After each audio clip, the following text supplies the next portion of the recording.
ideas, historias y relatos, música, sonidos y palabras para dárselas a quienes quieran reencontrarse con su identidad y levantar el vuelo. Aquí comienza Ojo con la Cultura. Su conductor, Jaime Gonzalo Uribe.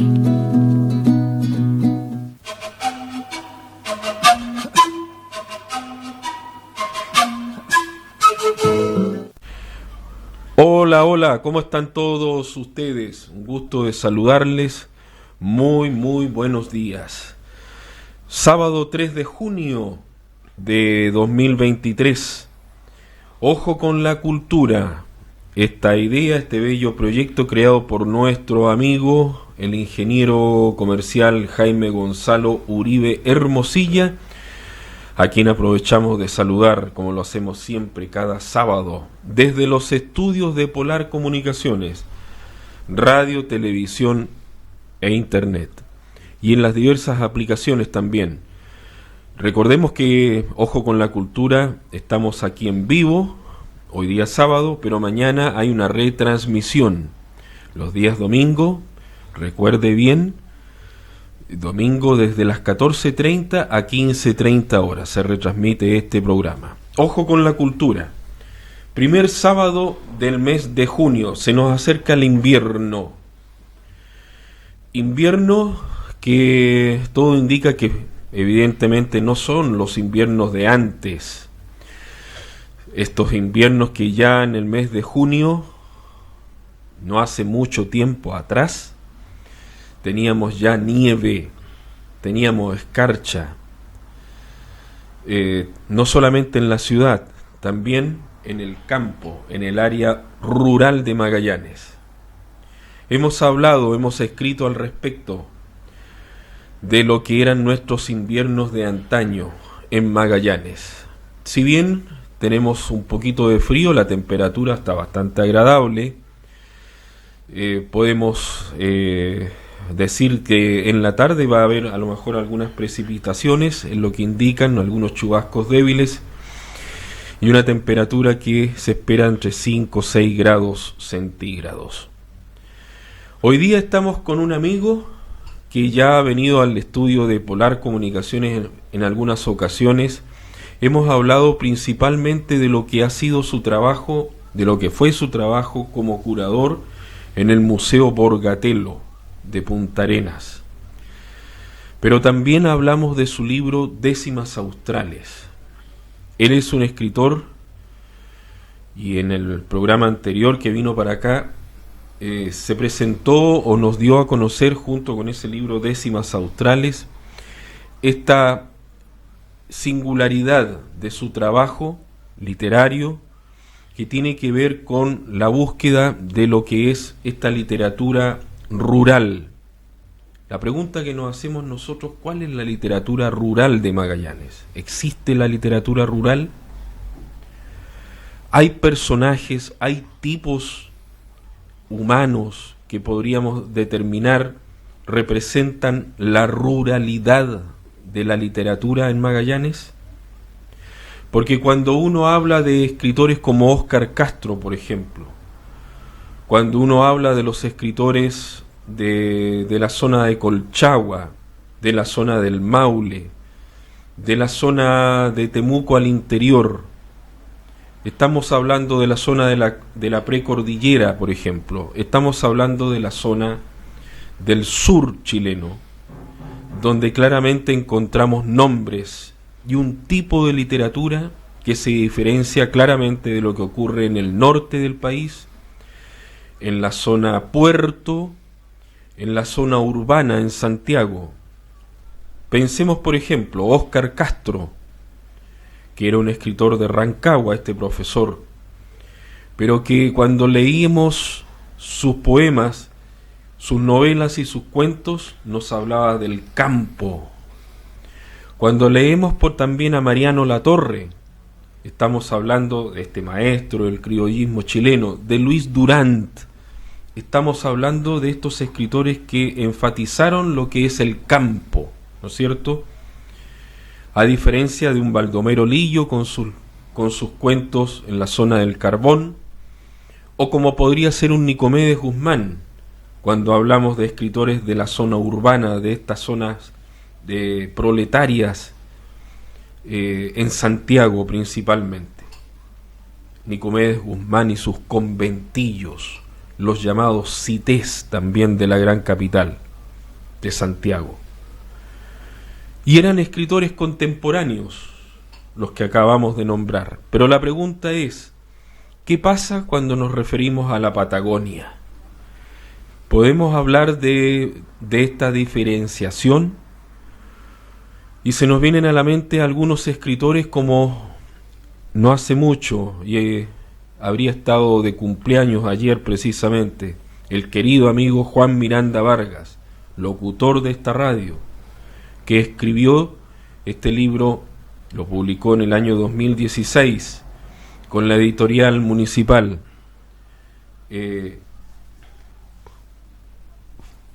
Su libro de cuentos campesinos del año 2016. Pero también tenemos el caso de Enrique Beckman Hansen, La noche trágica de los copuyes, Juan Bautista Díaz Loub, y este personaje que se revela en una zona agreste de última esperanza, en una especie de isla, se revela contra todo lo establecido. Es un personaje también de nuestra literatura campesina o rural, si es que queremos diferenciarlo del mundo campesino, porque hay mucha gente que dice aquí en Magallanes no existió un campesinado. Yo diría que sí existió. Lo que no existió es un latifundio, como en la zona centro-sur del país. Pero también podríamos hablar de Nicolás Mijovilovich, Desde lejos para siempre, año 1966, si no nos equivocamos, esa novela. La noche trágica de los copuyes, una novela del año 49 que se publicó, 3-4 ediciones tiene esa novela, el año 71 en adelante. Bueno, para hablar de esos temas, aquí, gracias por venir nuevamente y aceptar esta invitación. Yo sé que tú tienes estado de tu rango de lo que es tu trabajo ahí en Frontera, Iván, así que un gusto que estés compartiendo con nosotros aquí en Ojo con la Cultura y que hayas aceptado esta invitación para venir a hablarnos de tu nuevo libro de cuentos, que por ahí estoy echando un vistazo, recién lo estamos hojeando. Fueron cuentos que él principalmente escribió entre 1997, 2004, 2005 a propósito. Rastro en el Coirón. Ahí con el apoyo de Nicolás vamos a mostrar, mientras Iván nos va contando de cómo es este libro, cómo lo empezaste a construir. Rastro en el Coirón, Iván. Hola Iván, ¿cómo estás? Hola Víctor, bueno, muchas gracias por la invitación nuevamente. El libro Rastro en el Coirón es un libro que yo empecé a gestar cuando me vine a vivir a Punta Arenas. Si bien es cierto, yo siempre estuve relacionado a la escritura. Lo primero que empecé a escribir yo fue poesía. Después me metí en el tema de los cuentos. Cuando ya vine a Punta Arenas, escribí el primer cuento que aparece en ese libro. No es el primero que aparece en el libro, pero sí fue el primer cuento que yo escribí, que se llama El fin de la espera, que aparece en segundo lugar en ese libro. Lo escribí específicamente para participar en el concurso Antonio Pigafetta, de la Universidad de Magallanes. Quería participar en ese concurso y escribí un cuento para ese concurso. Al final no pude enviar el cuento al concurso por un tema de fecha, lo dejé hasta última hora, en fin. Pero me pareció que el cuento podía hacer algún aporte, entonces lo dejé y empecé a completar un libro con cuentos. Empecé a escribir más cuentos, digamos, relacionados con el ambiente rural principalmente, con lo que es la cultura rural, que es una cultura que se diferencia de la cultura rural de otras zonas del país, por eso es tan valiosa, y que es una cultura que actualmente está completamente vigente, diría yo. Tú has hablado y has escrito en Décimas Australes, lo hiciste sobre el tema del gauchesco, ¿no? El gaucho. Claro, lógico, sí. Y las diferencias, porque también hay un estereotipo con respecto al gaucho. Claro. que se le ve como que es un personaje del Río de la Plata que emigró hacia la Patagonia. Exactamente. ¿Ya? Hay autores incluso que aseguran que es del norte, no del Río de la Plata, que viene de Paraguay, que viene de Uruguay, a lo mejor que se fue extendiendo por el Atlántico, por la costa atlántica, sí, y correcto, que llegó hacia la Patagonia. Correcto. Pero yo recuerdo que en Décimas Australes tú lo ves como un personaje singular, lo muestra como un personaje singular de acá, del acontecer de la Patagonia. Por supuesto, claro que sí, de todas maneras. El gaucho es un personaje que, si bien se gestó en el Río de la Plata, también hay personajes que dicen, o sea, hay autores que aseguran que nació en Santa Fe. Ya. De hecho, hay un cantor santafesino que se llama Orlando Veracruz, que él asegura que el gaucho nació en la provincia de Santa Fe. Eso es litoral argentino. Otros aseguran que nació en Uruguay, Río de la Plata también. No olvidemos que Uruguay en una época fue parte de Argentina, entonces, o más bien de las Provincias Unidas del Río de la Plata. Del Río de la Plata, sí. El nombre de Argentina se acuñó muchísimo después. Entonces no hay como un consenso de dónde nació el gaucho. Lo que sí está claro es que el gaucho se expandió hacia el sur, se expandió hacia el norte también. En el norte argentino tiene influencia peruana, los gauchos salteños usan esos ponchos que son típicos de los peruanos. En la zona patagónica el gaucho tiene influencia netamente rural, patagónica, y tiene mucha influencia también del lado chileno. Aunque parezca increíble, se ha formado un tipo de gaucho que tiene influencia chilena.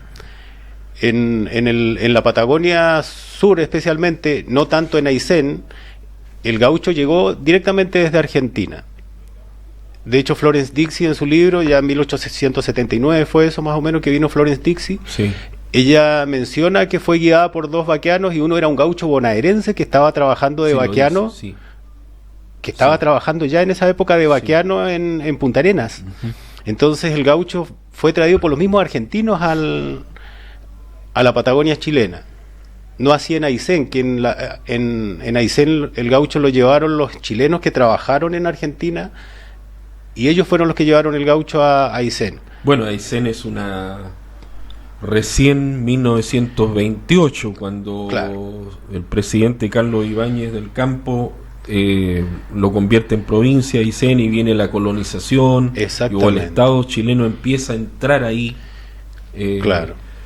ahí a la región de Aysén, posterior región de Aysén, provincia de Aysén, Claro, en ese entonces. claro, exactamente. Entonces la llegada del gaucho aysenino es mucho más tardía que la del gaucho magallánico. Ujú.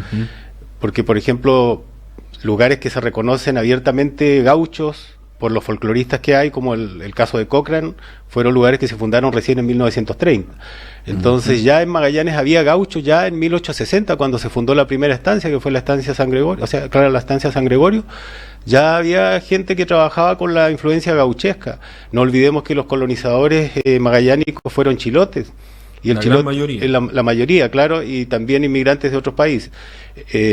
Entonces, cuando se formó todo lo que fue la cultura rural magallánica, cuando llegaron las ovejas, empezó la ganadería, digamos, lo más cercano que había en cuanto a criollismo, a cultura rural y a experiencia rural era el gaucho. Porque los chilotes eran más tirados al mar, ¿viste? Eran más marinos y más agricultores que ganaderos o campesinos relacionados con todo lo que era la ganadería que se estaba extendiendo. Ya en la Pampa Argentina había mucha experiencia anterior en cuanto a eso. Entonces se copió ese sistema de trabajo acá y se copió también el personaje gaucho. Pero como el gaucho llegó en una época mucho más temprana a Magallanes, se puede decir que existe un tipo de gaucho que es más magallánico, que es un tipo de gaucho magallánico, digamos, que tiene su propio acento y que tiene su propia manera de trabajar. Y ahí está justamente la riqueza del gaucho magallánico, que tiene algunos detractores que dicen, no, que no hay gaucho. Hay gaucho. Yo soy un convencido de que hay gauchos que tienen su propia identidad magallánica. Hay un libro de Lucas Bonasich, Oro Maldito, una novela que es del año 1941, que la Universidad de Magallanes lo reeditó el año 2021, se cumplían 80 años de la publicación de esa novela, y que trata de los antiguos austriacos, yugoslavos, croatas, ¿no es cierto?, que llegaron, pero aquí, a la extracción del oro en la isla Lennox. ¿Ya? Claro. Entonces también nos habla un poco de ese mundo un poco salvaje, ese mundo, Sí. no vamos a decir del campesino, pero sí que tiene que ver con esta lucha del hombre por subsistir en la naturaleza agreste que desconocida y vuelta para acá en un Punta Arenas que estaba recién conformándose, fines del siglo XIX principalmente. Pero fíjate los personajes de esta ruralidad magallánica, Claro. en contraposición lo que es el hombre europeo que viene acá, Sí. y la diferencia con el chilote y estos tipos humanos que se van presentando a fines del siglo XIX, principalmente parte del siglo XX, también en el caso del gaucho y en el caso de esta ruralidad magallánica que tú señalas acá también en Décima Austral y ahora en Rastro en el Coirón. Claro. Si ustedes Nicolás, si nos puedes mostrar la portada del libro nuevamente. Si nosotros vemos la portada, la tipografía me recuerda a las películas de los western. Sí. El bueno, el malo, el feo. Claro. Sergio Leone en sus películas, Sí. con Clint Eastwood. Bueno, y las películas del oeste en general, ¿no? Claro. Hay un poco de esto. Hay un poco de eso, sí. Esas letras, digamos, fueron hechas a propósito, digamos, con esa intencionalidad, digamos. Ya se busca Claro, vivo o sí. muerto. Sí. Rastro en el Coirón, y es un volumen, son 8 cuentos. 8 cuentos, sí. 8 cuentos. Yo acá estoy leyendo muy al pasar.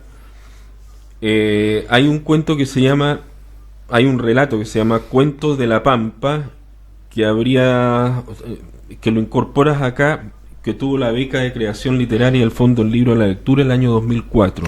Claro, es este libro mismo, ¿Ya? que en esa época yo lo presenté bajo ese título, Cuentos de la Pampa. Después le cambié el nombre a Rastro en el Coirón y saqué 2 cuentos Ya. que no están en este libro. No están, ya. No están, claro.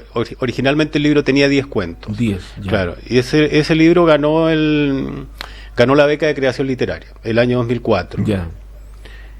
Y ahora lo tenemos acá publicado como en formato libro y Claro. se ve que es una muy bonita edición por lo demás. Un trabajo muy bien cuidado, Sí.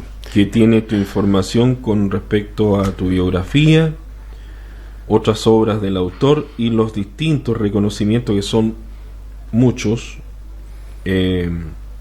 Primer lugar regional en el concurso Historias de Nuestra Tierra en los años 2002, 2004, 2011, 12 y 15.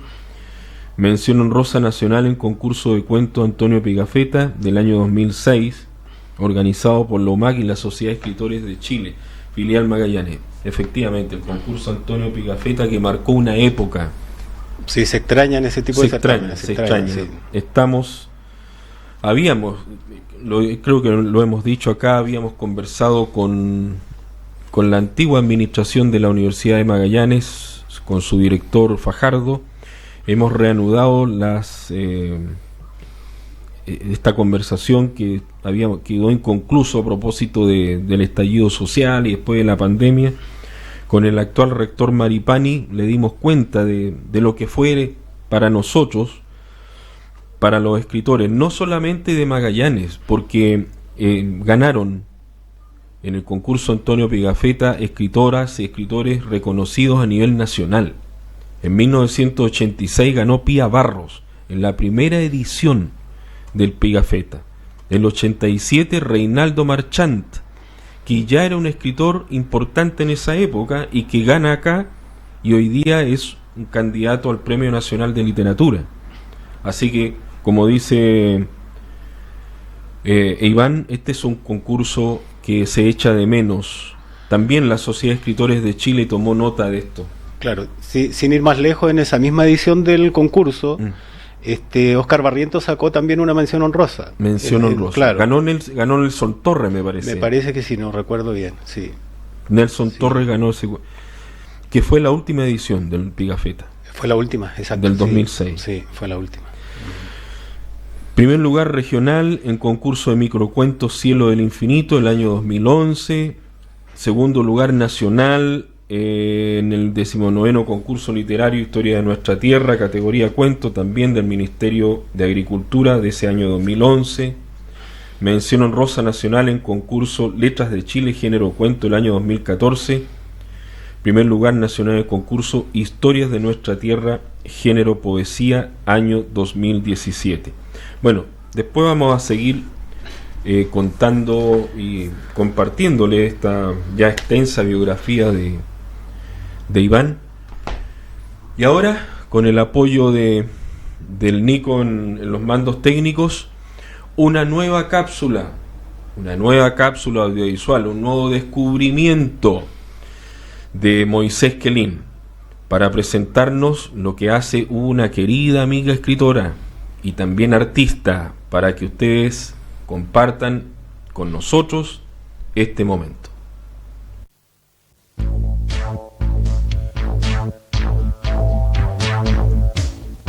Par contre-jour.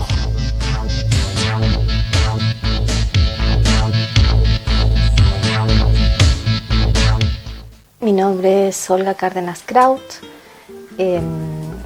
Yo tengo un trabajo que es mi trabajo formal, que es de oficina de lunes a viernes, que es el que me permite vivir, ¿cierto? Y de hará unos 6 años a la fecha tengo un emprendimiento que es como artesanal. Y digamos, esa es como la actividad que me causa mayor satisfacción en la vida. ¿Cómo nace esta afición? ¿Cómo nace tu trabajo manual, tu trabajo de hacer mandalas y estos tipos de elementos muy hermosos? Bueno, yo me crecí con mi abuela materna por motivos de trabajo de mi mamá, que además era muy joven cuando me tuvo a mí, y mi mami era modista. Entonces yo me crecí como entre géneros y lanas, porque ella también era una asidua tejedora a crochet. Entonces, desde que yo tengo uso de razón, siempre mi mami me ponía a hacer un poco, para la excusa de no dejarme salir a la calle, a hacer cuestiones relacionadas con o el crochet o la lana o género e hilo. Yo a ella le ayudaba a hacer las bastas de los pantalones, de muy chiquitita, a encandalillar a mano las prendas, porque antes habían cosas en las prendas de vestir que no se hacían en la máquina de coser, que solamente cosía prácticamente el punto derecho. Entonces yo le ayudaba a ella a hacer las terminaciones a mano con la aguja, y esa, digamos, yo creo que eso me ayudó mucho para después como seguir en ese camino. Tu trabajo como autodidacta lo empezaste a hacer con los atrapasueños. Yo nunca he dejado de hacer cosas, digamos, en el transcurso de la vida, entre que estudié, fui mamá, me casé, nunca dejé como de hacer cosas, digamos, a mano, como para regalar. Siempre procuré, cuando tenía alguna instancia, de hacer un regalo, de hacer desde la tarjeta, el envoltorio, y además el regalo que venía adentro, aplicando, digamos, un poco de todo lo que siempre supe hacer. Que ahora está muy de moda el tema hecho a mano. Se volvió mucho de moda el tema de decorar los frascos como con arpilleras o las latas de conserva para colocar cositas, lápices. Bueno, yo hacía eso desde antes que partiera, digamos, como retorno a lo manual. Claro. Lo hacía antes, y ya incluso antes no teníamos tampoco el acceso en internet, ni estas páginas donde la gente sube videos mostrando lo que hace. Antes yo lo hacía como por mi cuenta, como por intuición. Y bueno, en una oportunidad, por estas cosas del destino, conocí a Diógenes Wala, que me invitó a participar. Bueno, él veía las cosas que yo hacía, entonces me dijo, ¿por qué tú no has estado en feria? Y yo le dije, no, porque cuando uno a veces no tiene a nadie como que te oriente de lo que tienes que hacer, uno está como con el sueño, pero como que no da el paso como para concretar eso. Y entonces, en el marco del Carnaval de Invierno, en una oportunidad hace como 6-7 años atrás, él me invitó a hacer, digamos, a exponer una parte de mis cosas en su stand. Y antes de eso me dijo, tú deberías hacer atrapasueños porque tienes muy buena combinación de colores y tienes buen gusto para todo este tema de las lanas. Y me enseñó a hacer atrapasueños, el punto básico que uno utiliza, no es verdad, el que todos conocemos, y reconocemos cuando vemos un aro colgado en la ventana. Y me puse a hacer para producir para la feria, más otras cosas que yo tenía guardadas en un cajón. Tenía muchas cosas tejidas a crochet. Hice móviles con flores, móviles con corazones. Tenía unos frascos que terminé de decorar, más los atrapasueños que había aprendido a hacer. Y me fue súper bien en esa feria. Vendí muchas de las cosas que hice, que las tenía atesoradas en un cajón, esperando que en algún momento, si se me daba la oportunidad de hacer un regalo, las iba a ocupar. Y de ahí para adelante la verdad es que no paré más, porque me puse a mirar videos en YouTube para ver otras técnicas, y así en ese camino aprendí un poquitito de lo básico del macramé, y voy mezclando entre todo un poco de telar, y ahora unos atrapasueños que de repente mezclan de todo un poco. También con el tema del bordado. Tú también me contaste antes de cámara que también aprendiste de pequeña a bordar. Sí, mi mami me enseñó a bordar.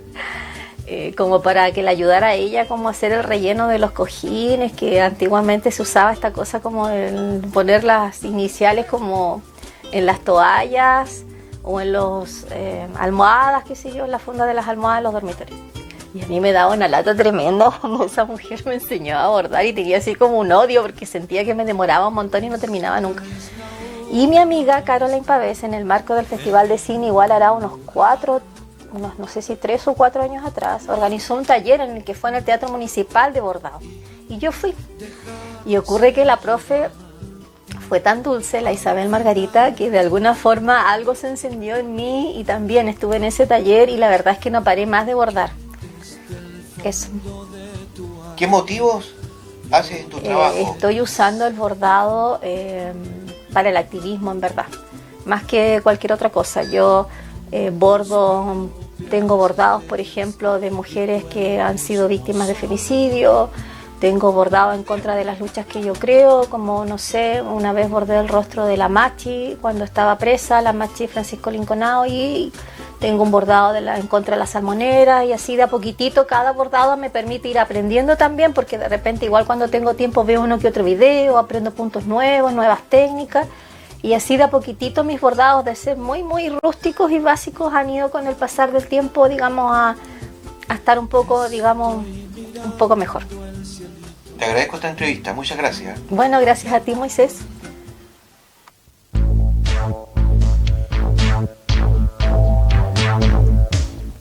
Par contre, lourd.